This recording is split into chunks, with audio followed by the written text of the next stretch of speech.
Welcome to my channel. அஸ்ஸலாமு அலைக்கும். Hi, எல்லோரும் எப்படி இருக்கீங்க? அப்படியே ஃபஜ்ஜரும் படிச்சுட்டு அப்படியே ஈதோட நமாஸும் படிச்சுட்டு அவங்க வருவாங்க. ஸோ அதுக்காக தான் கிளம்பிட்டுருக்காங்க அவங்க 2 பேருமே. ஸோ பையனுக்கு கொஞ்சம் ஏஞ்சி குளிப்பாட்டி ஆச்சுக்குள்ளே கொஞ்சம் இதாகிடுச்சு. அப்புறமா அது வரைக்கும் நானும் ஃப்ரெஷ்ஷப் ஆகிட்டு நானும் தொழுதுட்டேன். நான் தொழுதுட்டு பிறகு யாருக்குமே என்னோடய விஷஸ் சொல்லிக்கிறேன். Eid Mubarak, happy Bakrid.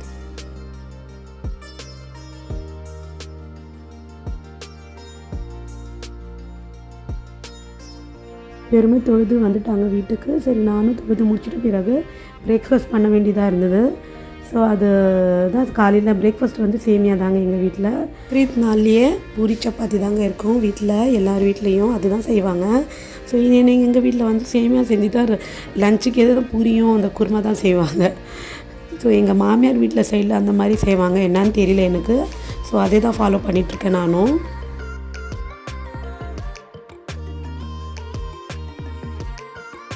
ஈத் எதுனா ஃபெஸ்டிவல் வந்தாலே கொஞ்சம் ஸ்பெஷலாக இருக்கும் எப்போவுமே வீட்டில். ஸோ இப்போ எல்லாமே மெஹந்தி எல்லாம் இப்போ இந்த வாட்டி நாங்கள் மெஹந்தியே வைக்கலைங்க, எதுவும் ஞாபகத்தை மறந்துட்டோம். சரிங்களா, ஸோ ஆனியன்லாம் கட் பண்ணி எல்லாம் வச்ச பிறகு ஸோ சீக்கிரமாக பசி எடுக்குதுன்னு சொல்லிட்டு இருக்காங்க பசங்க. சரி, சீக்கிரமாக செஞ்சு முடிச்சுட்டு ஃபஸ்ட்டு அவங்களுக்கு கொடுத்துடலான்னு சொல்லி தாங்க இது பண்ணிகிட்டு இருந்தேன் நான். ஏதோ காலையில் கூட பால் எதுவும் குடிக்காமல் அவங்க 2 பேரும் கலப்பிட்டாங்க, இவரும் பையனும் சொல்லி தாங்க கொஞ்சம் சீக்கிரமாகவே செஞ்சுட்டு இருந்தேன். சரி, இந்த வாட்டி எங்கள் வீட்டில் வந்து ஆடு வந்து தம்பி தான் கொடுக்க போகிறான், ஃபஸ்ட் டைம் அதுவுமா. சரிங்களா, நான் 2 வருஷமாக கொடுத்துருந்தா இருந்தேன். கொஞ்சம் டைட்டாக இருக்கனால இந்த வருஷம் எங்களுக்கும் சேமியாவும் எக்கும் ஆம்லேட் போட்டு பசங்களுக்கு இவருக்கும் எல்லாம் கொடுத்துட்டேன். எல்லாம் சாப்பிட்டு முடிச்சுட்டு அவங்க ஃப்ளாட் ஆகிட்டாங்க, அங்கே தூங்கிட்டாங்க அவங்க. சரி, என்னுடைய வேலை நான் பார்க்க வேண்டியதாக இருந்தது லஞ்ச் விடுறது. ஏன்னா தம்பி வர சொல்லியிருந்தா ஆடு எடுத்துன்னு வரணும் வீட்டுக்கு அப்படின்னு சொல்லி. ஏன்னா அவங்க அம்மா வீட்டில் வந்து ஃப்ளாட்டில் இருக்கிறதுனால அங்கே அலோட் பண்ணலைங்க ஆடு வெட்டுறதுக்கு. ஸோ அதனால தான் லாஸ்ட் மூமெண்ட்டில் தான் அந்த மாதிரி ஆயிடுச்சு. ஸோ அதுக்காக தான் என் வீட்டில் எடுத்துகிட்டு வந்து பண்ணியிருந்தான். இன்றைக்கி வந்து நான் ஸ்வீட் பண்ணியிருக்கிறது வந்து ப்ரெட் அல்வா தான் பண்ணியிருக்கேன். சரிங்களா, ப்ரெட்டு வந்து இந்த மாதிரி ஸ்கொயர் டைப்பில் வந்து கட் பண்ணிவிடுங்க. கட் பண்ணி அப்புறமா ஆயில் போட்டு இந்த மாதிரி ஃப்ரை பண்ணி வச்சுக்கோங்க. சரிங்களா, ஃப்ரை பண்ணோடனே கொஞ்சம் கிறிஸ்பி ஆகிடும். அப்புறமா ஒரு பேன் எடுத்து 1 லிட்ரு தண்ணி, 1 கிலோ சுகர் ஆட் பண்ணி, நான் இதில் பால் எதுவுமே ஆட் பண்ணலை. ஸோ கோவா போட்டு ஃபுட் கலர் ஆட் பண்ணிக்கோங்க, எல்லோ கலரு. அப்புறமா நான் ஏலக்காய் வந்து இடித்து தான் போட்டிருக்கேன். சரிங்களா, அப்புறமா வந்து இது கேசர் ஆட் பண்ணிக்கோங்க, குங்குமப்பூ கொஞ்சமாக ஆட் பண்ணி நல்லா கலக்கி விட்டுருங்க. சர்க்கரை கரைஞ்ச பிறகு தான் நீங்கள் இந்த ப்ரெட்டு ஆட் பண்ணணும். அதுக்கு முன்னாடி ஆட் பண்ணாதீங்க, சர்க்கரை நல்லா ஃபுல்லாக கரைஞ்சிடணும்.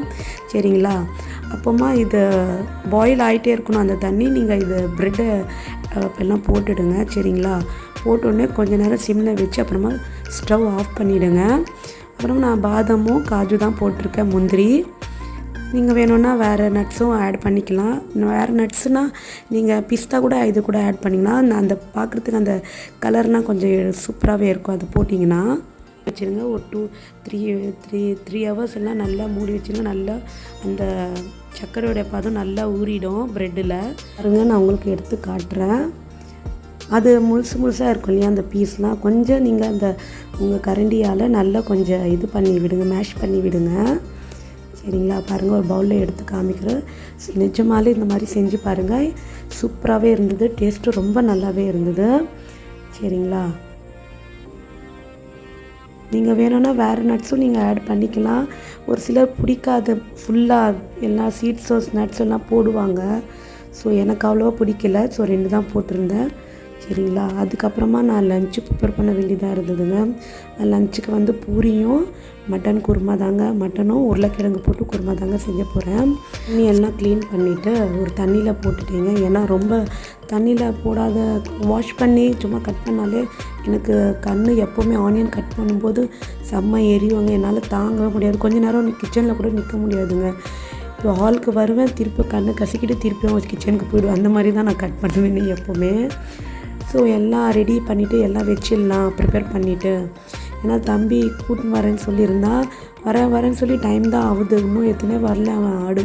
சரி, அது வரைக்கும் நான் எல்லாம் எடுத்து வச்சாலே கொஞ்சம் சமைக்கிறதுக்கு கொஞ்சம் ஈஸியாக இருக்கும் கரெக்டாக சொல்லி தக்காளி எல்லாம் மேஷ் பண்ணி கொத்தமல்லி புதினா பச்சை மிளகாய் ஜிஞ்சர் கார்லிக் பேஸ்ட் எல்லாமே எடுத்து வச்சுட்டேங்க அதுக்கு தேவையானது.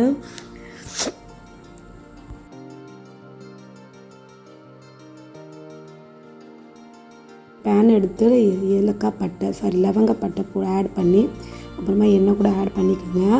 ஸோ கட் பண்ணி வச்சுருந்த ஆனியனை ஆட் பண்ணிக்கிறேன். இவர் தான் கொஞ்சம் வந்து ஹெல்ப் பண்ணியிருந்தார் கூட எனக்கு.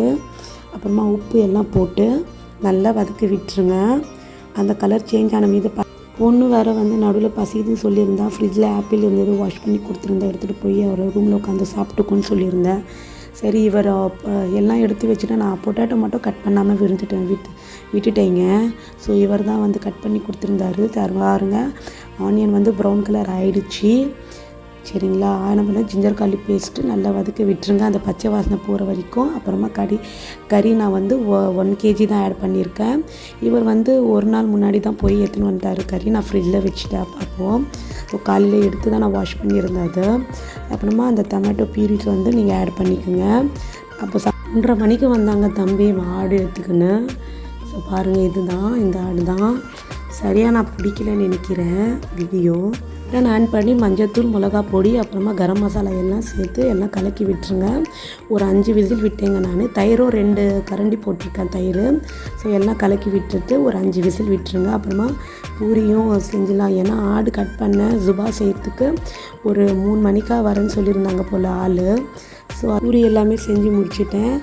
உருளைக்கிழங்கு ஆட் பண்ண வேண்டியதாக இருக்குது அந்த குருமாவில், மட்டன் குருமாவில்.